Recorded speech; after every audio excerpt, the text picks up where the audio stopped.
अस्सलाम वालेकुम students, welcome to E prepare Academy. आज का जो हमारा टॉपिक है वो है सेंटेंस स्ट्रक्चर और इसको सेंटेक्स्ट भी कहते हैं।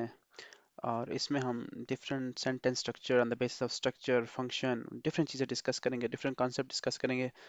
तो स्टार्ट करते हैं। सबसे पहला जो हमारा एमसीक्यू है, which sentence structure is exemplified by the sentence, मतलब ये सेंटेंस का कौन सा स्ट्रक्चर है स्ट्रक्चर के लिहाज से। ठीक है, सिंपल है, कंपाउंड है, कम्प्लेक्स कंपाउंड है।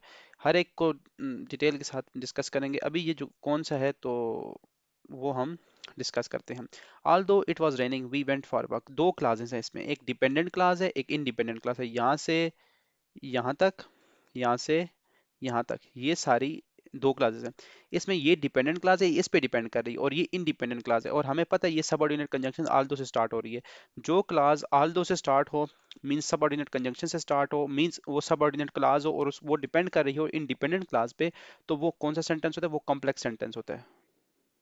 ओके, वो कॉम्प्लेक्स सेंटेंस है। तो हमारा जो करेक्ट करेक्ट ऑप्शन है वो है कॉम्प्लेक्स। ठीक है, ये कॉम्प्लेक्स सेंटेंस है क्योंकि एक हमारे पास डिपेंडेंट क्लास है मींस सबऑर्डिनेट क्लास है, और दूसरी इंडिपेंडेंट क्लास है। ओके, और इसकी पहचान है कि सबऑर्डिनेट कंजंक्शन से स्टार्ट हो रही है, तो ये हमारा कॉम्प्लेक्स सेंटेंस है। बाकी मजीद जो आ रहे हैं उनको हम आगे डिस्कस करेंगे। ओके, नेक्स्ट सेंटेंस में पूछ रहा है identify the sentence that is compound. Compound sentence कौन सा होता है जनाब? कंपाउंड सेंटेंस वो होता है जिसमें दोनों इंडिपेंडेंट क्लासें हों और उनको हम coordinate conjunction,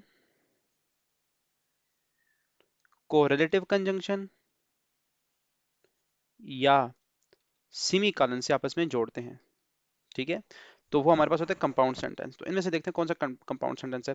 she likes coffee because it's refreshing, तो बिकॉज यूज सबऑर्डिनेट है तो गलत। She likes coffee while he prefers T, तो ये भी गलत है, वाइल यूज हुआ है, सबऑर्डिनेट है। She likes coffee and prefers T, अब देखें शी इसमें सब्जेक्ट एक है और इसके दो लाइक्स क्या है, likes coffee and prefers T, एक ही सब्जेक्ट की बात हो रही है। ठीक है, तो ये दो क्लासेस नहीं है। ठीक है, ये हमारा गलत हो गया। अब यहाँ पे शी लाइक्स काफी बट ही प्रेफर्स टी, उसे काफी पसंद है लेकिन दूसरा क्या है, उसको वो टी प्रेफर करता है। बट के साथ जोड़ा, दो डिफरेंट क्लासेस हैं, इंडिपेंडेंटली काम कर रही हैं, और कोऑर्डिनेट कंजंक्शन से जोड़ा। So this one is a correct option. Okay, next जो हमारे पास एमसीक्यू है उसमें क्या है, which sentence is a simple sentence. अब देखें, सिंपल सेंटेंस वो होगा जिसका सब्जेक्ट एक होगा और वर्ब होगा उसमें, उसके अंदर। अब ये वर्ब एक भी हो सकता है, दो वर्ब भी हो सकते हैं। ओके, ये बात याद रखिएगा। और ये भी हो सकता है कि आप पीछे सब्जेक्ट दो हों और आगे वर्ब एक हो, ये कॉम्बिनेशन भी बन सकता है। मतलब दो सब्जेक्ट हों और आगे वर्ब एक हो, मतलब एक सब्जेक्ट और आगे वर्ब दो हों, ये भी हो सकता है। सही है, इस तरह। अब इसमें से हम देखते हैं कौन सा सेंटेंस सिंपल है। इसमें क्लास एक ही होगी, मतलब एक सब्जेक्ट एक वर्ब होगा, एक सब्जेक्ट दो वर्ब हो सकते हैं, दो सब्जेक्ट और एक हमारे पास क्या हो सकता है, मतलब कंपाउंड सब्जेक्ट, दो सब्जेक्ट से मुराद कंपाउंड सब्जेक्ट और उनका एक्शन फिर एक होगा। सही है, तो हम देखते हैं अभी सेंटेंसेस को। She read the book but she read the book but she didn't right a review, तो ये कंपाउंड है। आल्दो आ गया, ये कॉम्प्लेक्स है। She read the book and she wrote a review, तो ये कंपाउंड हो गया। ये भी कंपाउंड है, ये कॉम्प्लेक्स है, ये भी कंपाउंड है। अब इसमें जो है she read the book and wrote a review. अब देखें ये हमारे पास जो है ना, एक ही सब्जेक्ट है, उसके दो action, read the book and wrote the. अब एंड जोड़ा है दो, इसको रीड को और रोट को, दो वर्ब को आपस में जोड़ा है। ठीक है, तो इसका सब्जेक्ट इनका एक ही है, तो ये हमारे पास सिंपल सेंटेंस की पहचान होती है। ये सिंपल सेंटेंस है, इसके अंदर दो क्लासेस नहीं है। ठीक है ना, दो एक्शन एक सब्जेक्ट कर रहा है, तो ये हमारे पास सिंपल ही सेंटेंस होता है। ओके, नेक्स्ट वो कहता है identify the compound complex sentence. कौन सा सेंटेंस जो कंपाउंड कॉम्प्लेक्स हो, मीन जिसके अंदर दो इंडिपेंडेंट क्लासेस हो और एक डिपेंडेंट क्लास हो। ठीक है, अब ये जो कॉम्प्लेक्स वाला होगा डिपेंडेंट, ये सबऑर्डिनेट कंजंक्शन से स्टार्ट होगी। बाकी ये जो होगा ये कोऑर्डिनेट कंजंक्शन से जुड़ेंगे, कोरिलेटिव कंजंक्शन से जुड़ सकते हैं और सेमीकोलन से जोड़ सकते हैं। अगर she went to the store but it was close, तो ये कंपाउंड है। She went to the store because she needed milk, ये कॉम्प्लेक्स है। She went to the store but it was close because it was late. ठीक है ना, ये sentence इसलिए देखो रॉन्ग है ना, ये गलत है। बिकॉज इट वाज लेट, कौन, इट तो गलत प्रोनाउन जो स्टोर के लिए यूज हुए। ठीक है ना, स्टोर, तो ये सेंटेंस गलत है, इसकी कंस्ट्रक्शन गलत है। ये जो है ना, she went to the store because she needed milk, अब ये कॉम्प्लेक्स बन गया। ठीक है, एक पूरा sentence. But it was close, कौन, स्टोर। ठीक है ना, she went to store but it was close, यूं बन सकता है बिकॉज शी नीडेड मिल्क, तो यूं इसको हम जोड़ सकते हैं, तो ये हमारा करेक्ट ऑप्शन जो है ना वो ये है। ओके, नेक्स्ट हमसे पूछता है which sentence contains a misplace modifier, misplace modifier किस में है, तो ये कोई इस तरह का हमारा पार्टिसिपल टाइप का सेंटेंस होगा, उसमें मॉडिफायर को डैंगलिंग मॉडिफायर जिसको कहते हैं वो हमने इस पे होगा, तो हमने उसको आइडेंटिफाई करना है कौन सा गलत है। Running quickly the dog chase the cat, कौन दौड़ा था, डॉग, किस तरह रनिंग क्विकली, तो ये सेंटेंस ठीक है। ठीक है, the dog running quickly chase the cat, इस तरह भी लिख सकते हैं इसको, ये भी ठीक है। The dog chase the cat running quickly, इसको देखते हैं, chased by the dog the cat ran quickly, ये भी ठीक है। ठीक, अब जो इसमें मतलब ये बनाने के लिहाज से ठीक है, जो गलत है वो ये है the dog chase the cat running quickly, तो होना चाहिए the dog chase the running cat quickly. ठीक है, कि दौड़ती हुई बिल्ली को कुत्ते ने क्विकली से चेज किया, तो इस रनिंग को इधर आना चाहिए पहले। ठीक है, तब ये जाके ठीक होगा, बाकी ये फिर गलत हो जाएंगे। ओके, हमारा सी ऑप्शन करेक्ट है कि इसमें मॉडिफायर क्या है वो मिसप्लेस है। नेक्स्ट एमसीक्यू हमसे पूछता है which sentence correctly uses parallel structure, parallel structure क्या होता है, पैरेलल स्ट्रक्चर में जितने आइटम जोड़े जाते हैं ना लिस्ट में वो सेम ग्रामेटिकल फॉर्म के होते हैं, समझाता हूँ कैसे, देखें। She likes reading to swim and biking, अब शी लाइक्स व्हाट, एक तो रीडिंग जेरंड यूज कर लिया, फिर हमने बाइकिंग ये जेरंड यूज, इधर आपने इन्फिनेटिव यूज कर दिया, तो ये इक्वल स्टेटस की चीजें नहीं है, इधर भी होना चाहिए स्विमिंग होना चाहिए, तब ये ठीक हो जाता है। इसी तरह ये हमारा गलत हो गया, शी लाइक्स टू रीड, इधर इन्फिनेटिव यूज कर दिया, स्विमिंग एंड टू बाइक, तो ये गलत है, इस तरह राइटिंग में बिल्कुल गलत है, कभी भी यूज नहीं करना। अगर आपने जेरंड यूज करने हैं तो जेरंड ही यूज करने हैं, ये इसको कहते हैं पैरेलल स्ट्रक्चर है। ठीक है, और अगर आपने इन्फिनेटिव यूज करना तो इन्फिनेटिव ही use, she likes to read to swim and to bike. ठीक है ना, अगर इस तरह भी हो सकता है, इस तरह भी she likes to read swim and bike, तो टू अगर एक के साथ लगाएं फिर भी हो सकता है, अगर सब के साथ लगाएं तो फिर भी हो सकता है, लेकिन इस तरह नहीं यूज करना है कुछ जेरंड में और कोई इन्फिनेटिव में, तो ये गलत हो जाएगा। इसमें हमारे पास जो करेक्ट ऑप्शन है वो ऑप्शन नंबर बी है, she likes reading swimming and biking. सही, इसको ये पैरेलल स्ट्रक्चर में ये सेंटेंस है। नेक्स्ट हमारे पास एमसीक्यू पूछता है identify the sentence that contains a dangling modifier, dangling modifier वो होता है जिसके लिए मॉडिफायर को यूज किया जाए उसको मॉडिफाई करे ही ना, बल्कि किसी और चीज को मॉडिफाई करे, और वो उस तरह उसको उसको भी मॉडिफाई नहीं करेगा और उसकी मिसप्लेसमेंट होगी और सेंटेंस रॉन्ग हो जाएगा। अब मैं आपको समझाता हूँ, देखें। The flowers were beautiful walking down the street, ठीक है, तो ये ठीक है। आई सा beautiful flowers walking down the street, ठीक है जी, वॉकिंग डाउन द स्ट्रीट आई सा ब्यूटीफुल फ्लावर्स, तो ये भी ठीक है। देखें, ये किसने देखे, इसने देखे, वॉकिंग डाउन द स्ट्रीट।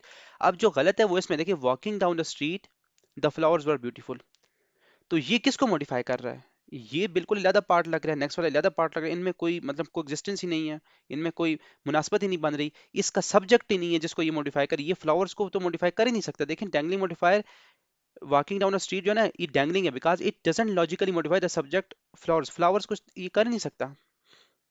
इसको उसको करेक्ट इस तरह कर सकते हैं, वॉकिंग डाउन द स्ट्रीट आई सा द फ्लावर्स या आई सा ब्यूटीफुल फ्लावर्स, यूं ठीक हो सकता था, जैसे ये है, ये इसकी करेक्ट फॉर्म है, अब ये इसकी गलत फॉर्म है, तो ये हमारा करेक्ट ऑप्शन ये है इस सेंटेंस के लिहाज से कि जिसमें ये गलत तौर पे यूज किया गया है। सही है ना, इस चीज से आपने बचना है कि इस तरह डैंगलिंग मॉडिफायर्स को यूज नहीं करना, ये मॉडिफायर तो लगाया है लेकिन ये किसको मॉडिफाई कर रहा है, किसी को नहीं कर रहा। नेक्स्ट हमसे पूछता है which sentence is an example of correct subordination, मतलब ऐसा सेंटेंस जिसमें सबऑर्डिनेट क्लॉज यूज हुई हो और वो कॉम्प्लेक्स सेंटेंस हो, बिल्कुल सिंपल, आप समझ आइए। She went to the store she needed milk, तो ये सेंटेंस गलत है, दो इंडिपेंडेंट क्लासेस हैं और इनमें कोई मुनासबत होनी चाहिए, यूज नहीं की, गलत है। She needed milk she went to store, कोई मुनासबत ही नहीं बयान की जा रही, क्यों, ठीक है ना, दो इंडिपेंडेंट चीजें हैं और इनको जोड़ा ही नहीं जा रहा, सबऑर्डिनेशन ही नहीं है। She needed milk she went to store, तो ये भी गलत है, इसमें कामा से तो हम जोड़ नहीं सकते, सेमीकोलन होता तो जोड़ सकते थे। ठीक है ना, अब ये जो सेंटेंस है ना, she went to store because she needed milk, तो ये because she needed milk she went to store यूं भी लिख सकते हैं। ठीक है, अगर इसको स्टार्ट में लेंगे तो इसको बी को बड़ा कर देंगे, उसके बाद इधर कमा आ जाएगा और फिर ये सेंटेंस आएगा बिकॉज शी नीडेड मिल्क, क्योंकि उसे मिल्क चाहिए था, मिल्क की जरूरत थी, शी वेंट टू स्टोर। ठीक है, और यूं भी लिख सकते हैं she went to the store because she needed milk, तो इधर ये सबऑर्डिनेट कंजंक्शन हमने लगा के ये सबऑर्डिनेट क्लॉज हमने बना दी और पूरा सेंटेंस कौन सा बन गया, कॉम्प्लेक्स सेंटेंस बन गया। समझ आई बात की, तो ये करेक्ट ऑप्शन है इस एमसीक्यू के लिहाज से। अब ये देखते जाएं किस तरह के स्ट्रक्चर्स आ रहे हैं सेंटेंस के, ये सारे सेंटेंस के स्ट्रक्चर्स हैं, देखते जाएं। Identify the sentence that uses a noun class correctly. अब नाउन क्लास को कौन करेक्टली यूज करेगा? नाउन क्लास जब यूज होगी तो सब्जेक्ट की जगह यूज होगी, और नाउन क्लास मैंने आपको वर्ड्स सिखाए थे, डब्ल्यू एच वर्ड से स्टार्ट होती है, व्हाट, वेयर, हुम, व्हाई, हाउ, इन वर्ड से स्टार्ट होती है। ठीक है, तो देखते हैं किधर नाउन क्लास स्टार्ट हुई है। She said that surprising thing, तो शी इधर ये सब्जेक्ट के तौर पर यूज हुआ है। व्हाट शी सेड सरप्राइजिंग, इसमें इधर वर्ब भी कोई नहीं है, ये तो पूरी क्लास आ गई, लेकिन आगे इधर इसको जोड़ने के लिए लिंकिंग वर्ब भी नहीं, तो ये गलत हो गया। शी सेड वाज सरप्राइजिंग, तो ये तो बन ही नहीं सकता, बिल्कुल गलत है। होना चाहिए व्हाट शी सेड, जो कुछ उसने कहा, वाज सरप्राइजिंग, ये नाउन क्लास है पूरी, ठीक है ना, ये इसका सब्जेक्ट आ गया, ये इसका वर्ब आ गया, ये सेंटेंस का वर्ब आ गया, और ये इसका एडजेक्टिव आ गया, जिसको कंप्लीमेंट कहते हैं। तो ये हमारा करेक्ट ऑप्शन है कि नाउन क्लास यूज हो रही है करेक्टली यहाँ पे एज ए सब्जेक्ट और नाउन क्लास है, सही है। नेक्स्ट वो पूछ रहा है हमसे 10 में, एमसीक्यू नंबर 10 में, विच sentence includes a correctly punctuated compound sentence. Compound sentence की करेक्ट पंक्चुएशन किस में है? ये सारे कंपाउंड सेंटेंस लिखे गए हैं शायद, देखते हैं। She enjoys hiking but she doesn't like camping. अब जब कोऑर्डिनेट कंजंक्शन आ गया ना, इसके साथ कॉमा लगाने की पहले तो जरूरत नहीं, अगर लगाना भी है तो इससे पहले लगाना है, इसके बाद नहीं लगाना, तो ये इस तरह गलत हो गया। She enjoys hiking but she doesn't like camping, तो इधर लगाने की कोई तुक नहीं बनती, तो ये भी गलत हो गया। She enjoys hiking but she doesn't like camping. Okay, तो इसमें ये भी करेक्ट है, इस तरह भी लिख सकते हैं, ठीक है। अगर लेकिन ज्यादा बेहतर ये कि इसको भी ना लिखें, तो ये भी इसको एमसीक्यू, इस एमसीक्यू की वजह से गलत करें, क्योंकि जो जर्नल रूल है वो यही है कि हमारे इस किसके साथ जोड़ते हैं, कोऑर्डिनेट कंजंक्शन के साथ जोड़ते हैं। लेकिन कुछ राइटिंग स्टाइल्स हैं, रूल नहीं बता रहा, राइटिंग स्टाइल्स बता रहा हूँ, राइटिंग स्टाइल्स में ये सेंटेंस करेक्ट हो जाएगा, लेकिन ग्रामर के रूल्स में आपको इधर कोई कामा नहीं लगाना पड़ेगा, ठीक है। ये हमारा करेक्ट आंसर होगा, she enjoys hiking but she doesn't like camping. समझ आई बात की? तो ये हमारा सेंटेंस करेक्ट है। लेकिन मैं फिर बता रहा हूँ, अगर कहीं राइटिंग आप करें, इस तरह लिखना चाहें, तो इस लिहाज से ये ठीक होगा, राइटिंग स्टाइल के लिहाज से ये पर्सनल होता है, ठीक है ना, इसको आप प्रेफर कर सकते हैं, नहीं भी कर सकते, लेकिन रूल के लिहाज से हमारा ए ऑप्शन करेक्ट रहेगा। ओके, अस्सलाम वालेकुम students, welcome to E prepare Academy. आज का जो हमारा टॉपिक है वो सेंटेंस स्ट्रक्चर ही चल रहा है, और डिफरेंट तरह के सेंटेंस के स्ट्रक्चर्स को हम डिस्कस कर रहे हैं। सही है, तो उसका पार्ट 2 है। एमसीक्यू नंबर 11 है, इसमें हमसे पूछता है which sentence contains a relative clause. ठीक है जी, रिलेटिव क्लॉज क्या होती है? रिलेटिव क्लॉज वो होती है जो रिलेटिव प्रोनाउन से स्टार्ट होती है। रिलेटिव प्रोनाउन से स्टार्ट होती है। रिलेटिव प्रोनाउन कौन से होते हैं? Who, whom, which, that, where, when, etcetera. ठीक है, इनसे स्टार्ट होती है, वो होती है रिलेटिव क्लॉज। उसके अंदर अपना सब्जेक्ट होता है, अपना वर्ब होता है। सही है, और ये फंक्शन किस तरह करती है? ये रिलेटिव क्लॉज आके किसी नाउन को आके मॉडिफाई करती है, एडजेक्टिव का फंक्शन करती है। ठीक है ना, फंक्शन के ज्यादा एडजेक्टिवल होती है। तो देखते हैं कौन सा सेंटेंस आता है जिसके अंदर रिलेटिव क्लॉज है। The book it is mine was on the table, ये कोई स्ट्रक्चर नहीं है सेंटेंस का। The book on the table is mine, ठीक है, ये है, लेकिन इसमें रिलेटिव क्लॉज नहीं है, ये भी गलत। The book was on the table it is mine, ये भी कोई सेंटेंस स्ट्रक्चर नहीं है, ये भी गलत हो गया। अब जो रिमेनिंग सेंटेंस है, the book on is mine, the book is mine. अब ये जो दरमियान में है ना, विच इज ऑन द टेबल, ये विच से स्टार्ट हो रहा है, रिलेटिव प्रोनाउन है, ये इसका सब्जेक्ट बन गया, ये इसका वर्ब बन गया, ये आगे इसकी एक्सटेंशन आ गई पूरे सेंटेंस की। ऑन द टेबल वेयर का आंसर क्या? तो ये पूरी क्लास बुक को मॉडिफाई करे, कौन सी book? The book is mine, कौन सी book? Which is on the table. So ये रिलेटिव क्लास है, ये हमारा करेक्ट ऑप्शन है। सही है। नेक्स्ट हमारे पास आता है MCQ number 12, identify the sentence with the correct subject verb agreement. ये हमने डिस्कस किया, सब्जेक्ट वर्ब एग्रीमेंट क्या होता है कि सब्जेक्ट आपका अगर सिंगुलर है, अगर आपका सब्जेक्ट सिंगुलर है तो आपका वर्ब भी सिंगुलर होना चाहिए। अगर वर्ब आपका प्लरल है, सॉरी, सब्जेक्ट आपका प्लरल है, तो आपका वर्ब भी प्लरल होना चाहिए, ये चीज।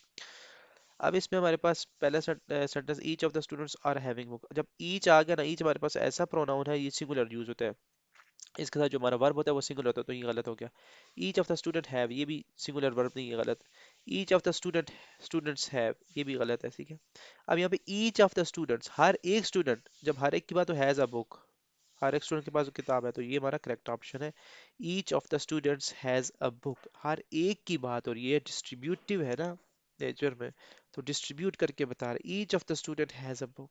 ओके, तो इधर हैज आएगा, क्योंकि ईच के साथ सिंगुलर वर्ब स्टार्ट वर्ब लगता है। ओके। ओके, नेक्स्ट हमारे पास सेंटेंस में पूछता है which sentence uses an appositive correctly. ये भी एक सेंटेंस स्ट्रक्चर होता है ना कि जिसमें अपोजिटिव यूज करते हैं। My friend John is a great musician, तो इधर कामा आना चाहिए था, ये जॉन अपोजिटिव में है फ्रेंड के। ठीक है ना, जॉन कौन है, फ्रेंड, फ्रेंड कौन है, जॉन, तो गलत हो गया। My friend John is a great musician, comma होना चाहिए यहाँ पे, गलत। My friend John he is a great musician, ठीक है, ये गलत है। इधर एक तो सब, इधर ये यूज किया, फिर ये यूज किया, फिर अपोजिटिव यूज किया, तो ये तो गलत स्ट्रक्चर हो गया। जो करेक्ट स्ट्रक्चर है सेंटेंस का वो है my friend John is a great musician, John is a great musician, ये my friend is a great musician, ये दोनों अपोजिटिव में आए हैं, एक दूसरे के लिए आए हैं। सब्जेक्ट एक ही है, ये my friend, ये इसके अपोजिशन में आए हुए हैं। तो ये पूरा करेक्ट सेंटेंस स्ट्रक्चर हमारा, तो हमारा ये वाला आंसर करेक्ट है, my friend John is a great musician। Okay, next ही हमारा एमसीक्यू है 14, which sentence contains a correctly used infinitive phrase। देखिए, हम ऐसा सेंटेंस स्ट्रक्चर भी होता है जिसमें infinitive phrase यूज की गई होती है, ठीक है। तो हमारे पास है सेंटेंस, देखते हैं। Winning the game you must practice regularly, तो ये हमारे पास जेरंड है। To win the game practice इसकी नहीं दी, to win the game you must practice regularly, ठीक है ना। अब ये जो इधर है ना, ये किसको मॉडिफाई कर रहा है, ठीक है ना, इसका कोई सब्जेक्ट नहीं है जिस चीज को ये मॉडिफाई कर रहा हो। तो यहाँ पे to win the game preparation is the key, ठीक है ना, तो ये डैंगलिंग मॉडिफायर बन रहा है, ये किसी को किसको मॉडिफाई कर रहा है पता ही नहीं चल रहा। इधर जो है ना, to win the game, game जीतने के लिए किसको, यू मस्ट प्रैक्टिस रेगुलरली, तो ये इसको मॉडिफाई कर रहा है। तो हमारा ये ऑप्शन करेक्ट हो गया, ये फ्रेज इसके लिए है, ये सही है। तो इसमें हमने इन्फिनेटिव को करेक्टली यूज किया है, और ये हमारा करेक्ट सेंटेंस स्ट्रक्चर है जिसमें हम इन्फिनेटिव को यूज करते हैं। नेक्स्ट हमसे पूछ रहा है identify the sentence with correct pronoun antecedent agreement. ये समझाता हूँ क्या होता है। जो आपने सब्जेक्ट पीछे यूज किया है, या जो पीछे प्रोनाउन या नाउन यूज, आगे जो प्रोनाउन या नाउन आएगा, उस आगे जो प्रोनाउन आएगा उससे रिलेटेड ही होगा। पीछे आपने अगर सिंगुलर किए तो आगे सिंगुलर ही होगा, पीछे अगर आपने जमा किया तो आगे जमा ही होगा। मैं आपको बताता हूँ कैसे। एग्जांपल देखते हैं। Each of the girls bought its own lunch, girls के साथ इट्स नहीं आता, ठीक है ना। गर्ल्स के साथ या तो आएगा देयर आएगा, या आएगा हर आएगा, ठीक है। लेकिन यहाँ पे ईच आया हो तो इधर फिर हर आएगा, क्योंकि हर एक को रेफर किया जाए। Each of the girl bought her own lunch, तो जो ये वाला जो होगा ये ऑप्शन करेक्ट होगा। Each of the girl bought his own, his boys के साथ आता है, गर्ल्स के साथ ही, तो ये भी गलत हो गया, ये भी गलत हो गया। Each of the girls bought their own lunch, अब देयर इसलिए नहीं आएगा, आ सकता था कि अगर होता ना girls bought their own own lunch, यहाँ तक जो जुमला होता तब ये जुमला ठीक था। लेकिन पीछे लोगों ईच ऑफ द डिस्ट्रीब्यूट करके बता रहा है हर एक को, फिर आगे हर आएगा, देयर नहीं आएगा। तुम्हारा जो करेक्ट है वो ऑप्शन नंबर बी है। Each of the girls bought brought, so each of the girl brought her own lunch. अब ये इस ईच की वजह से हर एक ने हर अपना अपना लंच लाया, तो ये इधर हर इसलिए आया है, समझ आई। इसको कहते हैं pronoun antecedent agreement. So this one is a correct option. Next हमारे पास एमसीक्यू है which sentence uses an adjective clause correctly, adjective clause correctly कौन सा यूज कर रहा है। so let's see, the book it is on the table is mine, तो इस तरह ये यूज ही नहीं होता ये, ठीक है, ये गलत स्ट्रक्चर है। the book is on the table is mine, ये भी गलत स्ट्रक्चर है, इस तरह नहीं यूज होता। दो बार the book who is on the table is mine, तो हु यूज होता है पर्सन के साथ, लिविंग थिंग के साथ, बुक के साथ यूज नहीं होता, तो ये भी गलत है। विच होता है, तो ये भी गलत हो गया। The boy who is wearing black shirt is my friend, तो ये करेक्ट है। The boy who is wearing my black shirt, वो लड़का जिसने ब्लैक शर्ट पहनी वो क्या है, मेरा दोस्त है। ये पूरी जो क्लास है ये एडजेक्टिव क्लास है, और ये करेक्टली यूज हो रही है, उस बॉय को मॉडिफाई कर रही है। So this one is a correct option, जिसमें एडजेक्टिव क्लास का स्ट्रक्चर यूज हुआ है, और ये पूरा सेंटेंस स्ट्रक्चर इस तरह बनता है। इसको लिखते भी इसी तरह ही है, सही है, तो ये करेक्ट हो जाएगा। ओके, नेक्स्ट हमारे पास एमसीक्यू आता है identify the correct use of compound predicate. Compound predicate वो होगा जब हमारे पास वर्ब एक होगा, सॉरी गलत हो गया, जब हमारे पास सब्जेक्ट एक होगा, वन सब्जेक्ट, और वो मल्टीपल एक्शन करेगा। मतलब उसके वेरियस क्या होंगे, वर्ब होंगे, एक्शन उसके मल्टीपल होंगे, सही है। तो वो हमारा कंपाउंड प्रेडिकेट बन जाएगा। जैसे she writes novels, she subject आ गया, राइट्स नॉवल, नॉवल लिखती है, इज पेंटिंग लैंडस्केप, तो ये तो गलत है भाई, ये कोई स्ट्रक्चर ही नहीं है। शी राइट, जब भी स्ट्रक्चर होना चाहिए वो पैरेलल होना चाहिए, मतलब सेम स्टेटस की चीजें। राइट्स नावल दूसरी भी कोई चीज वो अगर करे तो वो भी इक्वल कैलिबर या स्टेटस करनी चाहिए। She writes novel and painting landscape, तो इधर पेंटिंग क्यों भाई, इधर इक्वल स्टेटस की चीजें होनी चाहिए, ये भी गलत। She writes novel and paintings landscape, ये भी गलत है। जो करेक्ट है ना वो है, शी इस एक सब्जेक्ट आ गया, शी राइट्स नावल एक प्रेडिकेट आ गया, एंड पेंट्स लैंडस्केप दूसरा प्रेडिकेट आ गया। दोनों सिंपल प्रेजेंट में है, ठीक है ना, और पैरेलल स्ट्रक्चर में है, ठीक है ना, दोनों का स्ट्रक्चर, तो ये कंपाउंड प्रेडिकेट आ गया। एक ही जो हमारा क्या है, सब्जेक्ट है और उसके वेरियस आगे प्रेडिकेट्स है, मतलब दो प्रेडिकेट है, दो एक्शन कर रहा है, दो मल्टीपल एक्शन कर रहा है, एक एक्शन ये दूसरा एक्शन, सही है, तो इसको कहते हैं कंपाउंड प्रेडिकेट, तो this one is a correct answer. Next हमारे पास आता है, which sentence uses gerund phrase, gerund phrase का स्ट्रक्चर किस सेंटेंस में यूज हुआ है। स्विमिंग अ गुड एक्सरसाइज, नहीं जी, बस ये तो पॉजिटिव में यूज हो रहे हैं, गलत। स्विम में स्विम इज अ गुड होती है, तो ये बनी नहीं सकती, तो swim is a good exercise, ये इन्फिनेटिव यूज है, जेरंड यूज करना है। तो जो मैंने कहा swimming, swimming is a good exercise, ठीक है। यहाँ पे जेरंड जस्ट यूज हुआ है, जेरंड फ्रेज अगर जेरंड फ्रेज को बनाए, स्विमिंग इन द रिवर कर ले, इज अ गुड एक्सरसाइज। तो अब ये जो है ना हमारे पास, ये फ्रेज हमने बना ली ना, ये पूरी फ्रेज, स्विमिंग इसमें जेरंड आ गया और ये पूरी इसकी फ्रेज आ गई, सही है।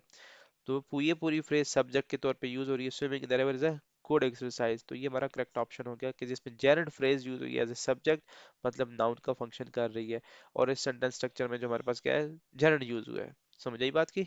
अच्छा, नेक्स्ट हमसे पूछता है, एक सेंटेंस स्ट्रक्चर है, which of the following sentence demonstrates a correct parallel structure with correlative conjunction. आपको पता है जब भी हम कोरिलेटिव कंजंक्शन जो पेयर में आते हैं उनको जोड़ते हैं, तो जो चीजों को पेयर में जोड़ते हैं वो इक्वल स्टेटस की होती हैं। हम नाउन को नाउन के साथ जोड़ते हैं, वर्ब को वर्ब के साथ जोड़ते हैं, एडजेक्टिव को एडजेक्टिव के साथ जोड़ते हैं। ये नहीं होता कि हम नाउन को एडजेक्टिव के साथ और नाउन को वर्ब के साथ जोड़ना स्टार्ट कर दें, नाउन एडजेक्टिव को नाउन के साथ जोड़ना स्टार्ट कर दें। इसमें एक चीज को जब दूसरी चीज के साथ जोड़ेंगे तो वो इक्वल स्टेटस की होगी, ठीक है। अभी एग्जांपल्स है तो आप देखते हैं, देखिए जैसे she is both smart and an athlete, ये एडजेक्टिव आ गया और ये हमारे पास नाउन आ गया। अब भाई ये कैसी बात होगी, वो स्मार्ट भी और एथलीट भी है? ऐसे नहीं होता, ये गलत हो गया। She is both smart and an athletic person, तो इसमें भी वही बात है, तो ये भी गलत बात होगी। एथलेटिक तो यूज किया एडजेक्टिव, लेकिन आगे पर्सन फिर लगा दिया, नाउन बन गया, पूरी नाउन फ्रेज बन गई। एक हमने एडजेक्टिव को नाउन फ्रेज के साथ जोड़ दिया, ऐसा नहीं होता, नाउन फ्रेज के साथ जोड़ेगी, एडजेक्टिव फ्रेज के साथ जोड़ेगी, ठीक है ना, तो ये भी गलत हो गया। She both is smart and athletic, तो ये भी गलत है। शी इज बोथ, बोथ हमने जोड़ा है वर्ब के साथ, अगर आप आगे भी कोई वर्ब होना चाहिए जिसके साथ जोड़े, तो ये हमारा गलत हो गया, ये हमारा इधर आना चाहिए, शी इज बोथ, तो ये भी गलत है। अब जो करेक्ट है वो है ये सी ऑप्शन, शी इज, वो क्या है, बोथ क्या क्या स्मार्ट है और एथलेटिक है, तो दो एडजेक्टिव्स को हमने जोड़ा है, ठीक है, बोथ एंड एड के साथ, ठीक है ना, बोथ एंड एड के साथ हमने इक्वल कैलिबर की, इक्वल स्टेटस के पैरेलल स्ट्रक्चर की दो चीजें आपस में जोड़ी है, तो ये हमारा करेक्ट ऑप्शन है, इस चीज का ध्यान रखते हैं आपने। नेक्स्ट हमारे पास एमसीक्यू नंबर 20 है, विच सेंटेंस है example of compound complex sentence. तो कंपाउंड कॉम्प्लेक्स सेंटेंस को सिर्फ केवल एक्सप्लेनेशन देखते हैं, तो जिस सेंटेंस, ठीक है ना, जो सेंटेंस है हमारे पास जो करेक्ट होगा वो उसकी दो क्लासेस होंगी, we decided to go hiking and we had great time, दो इंडिपेंडेंट क्लासेस होंगी ये वाली, and one dependent dependent although it was raining making it a compound. इसकी शर्त भी यही है ना कि हमारे पास क्या होना चाहिए, दो इंडिपेंडेंट और एक डिपेंडेंट होनी चाहिए। She went to the market and bought food, ये सिंपल क्या है, सेंटेंस है, सिंपल सेंटेंस है, ठीक है, कैंसिल हो गया। He likes reading books but dislike writing, compound sentence है। The dog barked loudly, simple sentence. तो जो हमारे पास कंपाउंड कॉम्प्लेक्स है वो यही है, ऑल्दो इट वाज रेनिंग, ये हमारे पास आ गई dependent class. We decided to go hiking and we had great time, this one is a correct option, okay. तो हमारा यहाँ तक 20 एमसीक्यूज हो चुके हैं। अस्सलाम वालेकुम students, welcome to E prepare academy. Sentence structure का पार्ट 3 है। तो इसमें एमसीक्यू डिस्कस करते हैं हम। Identify the sentence with correct use of conditional class. एक ऐसा सेंटेंस स्ट्रक्चर है जिसमें हम कंडीशनल क्लासेस को यूज करते हैं, ये हमारे कंडीशनल सेंटेंसेस हैं, तो कौन सा ऐसा करेक्ट है हमारे पास। Let's see. If he finished his homework he goes to party, तो ऐसा कोई स्ट्रक्चर नहीं है होता हमारे पास कंडीशनल क्लासेस में। If he finished his homework he will go to the party, तो ऐसा भी कोई स्ट्रक्चर नहीं होता। ये अगर सेकंड कंडीशनल बन रहा है तो इधर वुड होना चाहिए। If he finishes his homework he goes to the party, ये जीरो कंडीशनल है, लेकिन ये कोई यूनिवर्सल ट्रूथ नहीं है, तो ये हमारा गलत हो जाएगी, नहीं कोई हैबिचुअल एक्शन है। If he finishes his homework, अगर वो अपना काम खत्म करता है, he will go to the party, वो पार्टी में जाएगा। फर्स्ट कंडीशनल के लिए ये करेक्ट होता है हमारा स्ट्रक्चर। ठीक है, तो ये हमारा first sentence is correct option. Okay, case में हमारा जो फर्स्ट कंडीशनल होता है उसमें इफ वाली क्लास प्रेजेंट सिंपल में होती है, और हमारी जो रिजल्ट वाली क्लास होती है वो फ्यूचर सिंपल में होती है। ओके, नेक्स्ट हमारे पास एमसीक्यू आता है, which sentence correctly uses an infinitive phrase as a subject.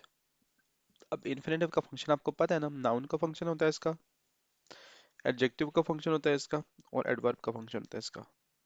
ठीक है, ये तीन फंक्शन करता है इन्फिनेटिव। अब इन्फिनेटिव का नाउन का फंक्शन पूछ रहा है कि नाउन का फंक्शन एज ए सब्जेक्ट कहाँ पे यूज हो रहा है। तो स्विमिंग, ये तो हमारे पास क्या हो गया जी, आगा देरना का his favourite activity is to swim, ये भी to swim in the ocean, swims is his favourite activity, तो ये क्या बात हुई, स्विम्स दोबारा फिर गलत हो गया, तो ये भी कोई स्ट्रक्चर नहीं है।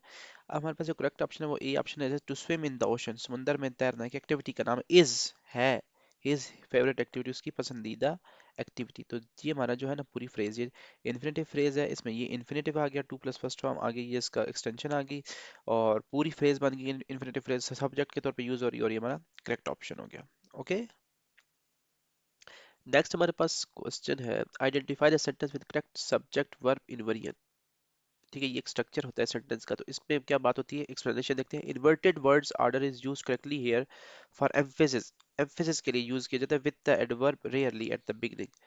तो क्या होता है, केस में हम सब्जेक्ट और वर्ब को इन्वर्ट कर देते हैं, जब रियली को स्टार्ट में यूज करेंगे एम्फेसिस के लिए, तो पहले फिर हमारे पास आएगा वर्ब, हेल्पिंग वर्ब, और उसके बाद हमारे पास सब्जेक्ट आएगा, और फिर जो रेगुलर बातें होगी वो चलती रहेगी। Rarely we see such a beautiful side, तो ये गलत है, rarely do we see such a beautiful side, तो यू होना चाहिए। ठीक है ना, क्योंकि ये नेगेटिव डू नॉट से बनता है ना, प्रेजेंट सिंपल है। Do we rarely see such beautiful side, तो ये गलत हो जाएगा भाई। ठीक है, इधर रेयरली को स्टार्ट करना चाहिए, we rarely do see such a beautiful such, ऐसा भी नहीं है। इस जब इनवर्जन होती है तो रेयरली स्टार्ट में आ गया, तो फिर उसके बाद हमारे पास हेल्पिंग वर्ब आता है, rarely do we see such a beautiful thing, कभी कभार हम ऐसी ब्यूटीफुल साइड्स देखते हैं। ठीक है ना, तो ये इनवर्जन है। इनवर्जन किस लिए है, इसका एक फंक्शन है, ऐसे ही नहीं करते इनवर्जन के, उठा के इनवर्जन कर दी, और इसके ये जो वजह है वो एम्फेसिस क्रिएट कर देखिए सेंटेंस में अच्छा खासा एम्फेसिस आ रहा है, किसी बात के ऊपर एम्फेसिस आ, rarely do we see such beautiful things, such a beautiful sight. Okay, तो इसलिए हमारा जो करेक्ट ऑप्शन है वो ए है। ओके, ये नेक्स्ट पूछता है, which sentence demonstrates the use of dangling modifier. Dangling modifier ऐसा मॉडिफायर या कोई ऐसी फ्रेज होती है जो अपने सब्जेक्ट को, जिसको उसने मॉडिफाई करना होता है, सॉरी सब्जेक्ट कह रहा हूँ, अपने नाउन को, या जिस चीज को उसने मॉडिफाई करना होता है वो उसको कर ही नहीं रही होती, वो उसके करीब ही नहीं होती, वो गलत जगह पे प्लेस की गई होती है, उसको कहते हैं डैंगलिंग मॉडिफायर। ठीक है, तो कहते हैं कौन सा सेंटेंस में डैंगलिंग मॉडिफायर जिसने गलत उसको किया होता है। ठीक है, एक्सप्लेन किया है, she running quickly reach the finishing line, तो ये जो है ना इसको मॉडिफाई कर रहा है, तो ये करेक्ट हो गया, सेंटेंस करेक्ट है, लेकिन इधर ये गलत है, इसमें ठीक यूज किया गया है। ठीक है, running quickly the finish line was reached by her. ठीक है, running quickly the finish line was reached by her, and next है A, running quickly she reached the finishing line, तो इसमें ये करेक्टली यूज किया गया है, she reach the finishing line, तो इसमें ये करेक्टली यूज किया, तो ये भी हमारा सेंटेंस करेक्ट है। लेकिन ये दोनों ठीक नहीं है, ये दोनों में एक ही सेम ही ऑप्शन कर दिया है। ठीक है, तो इन दोनों में ये जो रनिंग क्विकली है ना, अब ऑप्शन ही ऐसे रख लिए, तो इन दोनों को हम गलत करेंगे। इन दोनों में गलत तौर पे रनिंग क्विकली यूज किया, ये रनिंग क्विकली किसको मॉडिफाई कर रहा है, ये शी को मॉडिफाई करना चाहिए, लेकिन द फिनिश लाइन को मॉडिफाई कर, द फिनिश लाइन का इसके साथ क्या लेना देना है, कोई लेना देना नहीं है। देखें, the modifier running quickly is dangling because it does not clearly modify the subject, ये जो आता है अपने बाद फौरन अपने सब्जेक्ट को मॉडिफाई करता है, तो क्या running quickly the finish line, इसको कैसे मॉडिफाई करें, फिनिश लाइन को या रनिंग क्विकली के साथ क्या लेना देना है? तो ये दोनों सेंटेंस में डैंगलिंग मॉडिफायर है, ठीक है। ये एक ही सेंटेंस है, ऑप्शन में एक ही बन गए, तो इनको हम करेक्ट कर लेंगे, सही है कि इसको इसको करेक्ट कर लेते हैं, इसका ऑप्शन चेंज कर देते हैं कुछ थोड़ा सा। इसमें से हमने वर कर दिया, अब वर इसके साथ मैच नहीं कर रहा, तो ये सेंटेंस तो वैसे भी गलत हो गया, ठीक है। अब ये जो रह गया ना, तो इसको हम कहेंगे कि ये डैंगली मॉडिफायर यूज हुए इधर, क्योंकि ये मॉडिफायर अपने सब्जेक्ट को जिसको मॉडिफाई करना चाहिए आगे उसको मॉडिफाई नहीं कर रहा। इसका जो करेक्ट वर्जन है वो ये ऊपर लिखा हुआ है, running quickly she reach the finish line, ठीक है। ये करेक्ट सेंटेंस है, इसमें ये सही से इसको मॉडिफाई कर रहा है, लेकिन इसमें ये फिनिशिंग लाइन को इधर लेके आए, पैसिव में चले गए, तो इसलिए इसको सही से मॉडिफाई नहीं कर रहा है। इसको जब एक्टिव में लिखेंगे तब ये सेंटेंस ठीक हो जाएगा। लेकिन इस एमसीक्यू के लिए से ये ऑप्शन करेक्ट है कि इसमें डैंगलिंग मॉडिफायर है। ओके, नेक्स्ट एमसीक्यू है स्ट्रक्चर सेंटेंस का, choose a sentence with correct use of relative pronoun. Relative pronoun का जहाँ पे करेक्टली यूज किया गया, तो देखें the key who is on the table is mine, तो ये हमारे पास इनकरेक्ट है। की जो है नॉन लिविंग थिंग है जिसका तो हु यूज नहीं होता, तो ये तो गलत हो गया। The key who is on the table is mine, तो ये नॉन रिस्ट्रिक्टिव क्लाज हो गई कि इतनी इंपॉर्टेंट नहीं थी, लेकिन इधर विच होता तो ठीक हो जाता, इसको कामा से क्लोज किया, इसको फिर कामा से अनक्लोज कर दिया कि ये इसको रिस्ट्रिक्टिव बना दिया, फिर भी ये ठीक नहीं, क्योंकि हु गलत प्रोनाउन है, की के साथ यूज नहीं हो सकता। उसके बाद the key that is on the table is mine. अब देखिए डैट से पहले और कभी भी कॉमर्स यूज नहीं होती, क्योंकि डैट यूज होता है रिस्ट्रिक्टिव और इसेंशियल क्लास के लिए, ठीक है, इसेंशियल क्लास के लिए। इसको नॉन इसेंशियल नहीं बना सकते, डैट के साथ जब भी लिखेंगे तो उसको नॉन इसेंशियल नहीं बनाएंगे, इसलिए ये करेक्ट है, इसलिए ये इनकरेक्ट है क्योंकि इधर कॉमर्स नहीं होनी चाहिए। The key which is on the table is mine, तो ये हमारे पास करेक्ट ऑप्शन है, इसको हम करेक्ट कर सकते हैं। ओके, फिर एमसीक्यू नंबर 26 में पूछता है identify the sentence with correct appositive phrase. Appositive phrase आएगी और सेंटेंस स्ट्रक्चर में कौन सी करेक्ट है जी? My friend a talented musician is playing tonight, तो ये तो ठीक है, लेकिन यहाँ पे कॉमा होना चाहिए, ये सेंटेंस लिए गलत। My friend who is talented musician is playing tonight, ये क्लास नहीं है, ये पूरी ये क्लास फ्रेज होनी चाहिए, ये क्लास है, रिलेटिव क्लास है, तो ये भी गलत है। हमें क्या चाहिए, अपोजिटिव फ्रेज चाहिए, ठीक है, appositive phrase. My friend a talented musician is playing tonight, तो इसको इधर होना चाहिए यूं, तो ये गलत हो गया। अब जो करेक्ट है वो ये ऑप्शन है, my friend a talented musician is playing tonight, ये जो पूरी फ्रेज है ना, ये इसके लिए है, अ टैलेंटेड म्यूजिशियन के लिए, और ये पोजीशन में है, और ये हमारा सेंटेंस करेक्ट हो गया। आई समझ? नेक्स्ट एमसीक्यू है, वो हमसे पूछता है which sentence demonstrates correct use of parallel structure. Parallel structure का इसमें जो करेक्ट यूज है वो कौन सा है, ठीक है। अब पैरेलल स्ट्रक्चर वो होते हैं जिसमें आप जब एलिमेंट्स को जोड़ते हैं, वर्ब अगर जोड़ते हैं तो वर्ब की एक ही तरह की फॉर्म हो, ठीक है ना। अगर प्रेजेंट है तो प्रेजेंट के ही हो, तो अगर पास्ट है तो पास्ट के ही हो, एक बात। दूसरी बात ये, अगर जेरेंड है तो जेरेंड ही हो, अगर इन्फिनेटिव है तो इन्फिनेटिव ही हो, अगर पार्टिसिपल आप जोड़ रहे हैं तो पार्टिसिपल ही होने चाहिए, एडजेक्टिव जोड़ रहे हैं तो एडजेक्टिव ही होने चाहिए, ठीक है ना। तो ये पैरेलल स्ट्रक्चर होते हैं जिनमें आपको इक्वल रैंक की चीजें लेके आनी होती हैं। She likes reading, writing and to speak, तो ये गलत हो गया कि इधर तो जेरेंड है, इधर आगे इन्फिनेटिव हो गया। She likes to read, write and speaking, ये भी गलत है। She likes to read, to write and speaking, ये भी गलत है कि इधर जेरेंड आ गया, इधर दोनों इन्फिनेटिव आ गया। तो जो करेक्ट ऑप्शन है वो है ये वाला C, she likes reading, writing, speaking, एक ही स्टेटस की तीनों चीजें हैं, रीडिंग राइटिंग और स्पीकिंग, तीनों क्या है, जेरेंड है।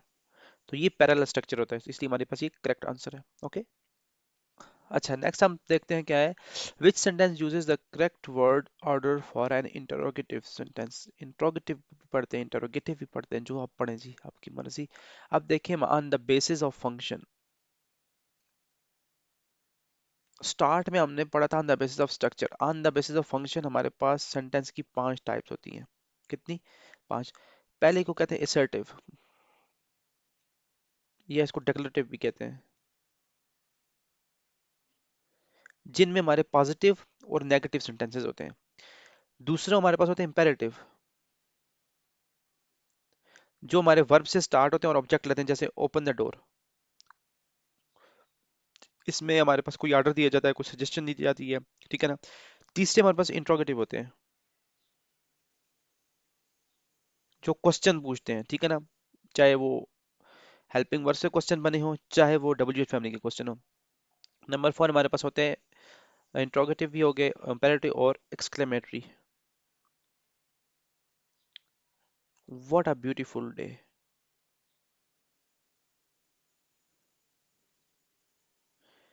और पांचवी हमारे पास जो टाइप होती है उनको कहते हैं ऑप्टेटिव। इनमें आप विश जाहिर करते हो, दुआ करते हो, मे यू लिव लॉन्ग, या I wish I were a king. तो जिनमें विश जाहिर की या दुआ की, ये पांच तरह के होते हैं हमारे पास on the basis of function sentence की टाइप। तो इसमें हमने इंट्रोगेटिव सेंटेंसेस का बताना है। You are going to the market, are you, ये टैग क्वेश्चन है, ये इंट्रोगेटिव नहीं है, ठीक है ना। You are going to the market, are you, ये भी नहीं है, सही है, टैग क्वेश्चन है। Going to the market, are you, नहीं नहीं नहीं, ये भी नहीं है जी। हमारे पास जो इसका स्ट्रक्चर होता है ना, वो ये होता है कि हम पहले हेल्पिंग वर्ब लगाते हैं, या जो क्वेश्चन वर्ड होता है वो लगाते हैं आर, उसके बाद सब्जेक्ट, उसके बाद जो वर्ब होता है, are you going to market, क्या आप मार्केट जाके, आखिर में क्वेश्चन मार्क होता है। सो ये हमारा करेक्ट स्ट्रक्चर है, सही है। तो ये आपको इजीली पता है इस चीज़ का, तो ये हमारे इस टाइप 3 के अंदर आता है, ओके, फंक्शन के लिहाज से। एमसीक्यू नंबर 29 में हमसे पूछता है identify the sentence uses a participle phrase correctly, participle phrase correctly जिसमें यूज हुई भी है, देखिए, running down the street the car was speeding, ठीक है ना, गली से नीचे जाते हुए कार वाज स्पीडिंग, तो ये डेंगलिंग मॉडिफायर है, ये गलत तौर पे इसका मिस प्लेस है, ये मॉडिफायर, ये इसका सब्जेक्ट नहीं है, ठीक है ना।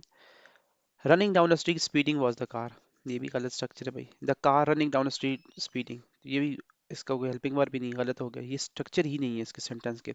अब जो करेक्ट है वो ये रनिंग डाउन द स्ट्रीट, गली से जाते हुए, शी सा द कार स्पीडिंग, तो ये इसको मॉडिफाई कर रही है, पूरी जो फ्रेज है ना, ये इसको मॉडिफाई कर रही है, इस नाउन, इस प्रोनाउन को। तो ये करेक्टली हमारे जो पार्टिसिपल फ्रेज है अपने प्रोनाउन को मॉडिफाई कर रही है, तो ये हमारा करेक्ट ऑप्शन होगा, ओके। नेक्स्ट हमसे पूछता है which sentence correctly uses a gerund phrase, एक बात, gerund phrase as the object of the verb. देखे, जब इसने ये बात की जेरंड फ्रेज, जेरंड फ्रेज मतलब वो नाउन की तरह फंक्शन करेगी और ऑब्जेक्ट की जगह पे आएगी, फ्रेज होगी नाउन, जेरंड फ्रेज ऑब्जेक्ट की जगह पे आएगी। She enjoys swimming to ocean, she enjoys to नहीं होता, स्विमिंग टू ओशन नहीं होता, गलत है, she enjoys swims in the ocean, ये भी नहीं है, ऑब्जेक्ट ये बन ही नहीं सकता। She enjoys to swim in the ocean, हमें जेरंड चाहिए, हमें इन्फिनेटिव नहीं चाहिए, तीनों तो गलत हो गए। अब जो करेक्ट है वो ये है। अब ये कैसे करेक्ट है, ये ऐसे करेक्ट है, she enjoys what, swimming in the ocean, activity का नाम है ना, she enjoys what, swimming in the ocean, तो ये पूरी जो फ्रेज है जेरंड फ्रेज है, सही है। तो ये हमारा करेक्ट ऑप्शन हो गया। यहाँ पर हमारा जो लेक्चर था सेंटेंस स्ट्रक्चर का वो होता है कंप्लीट।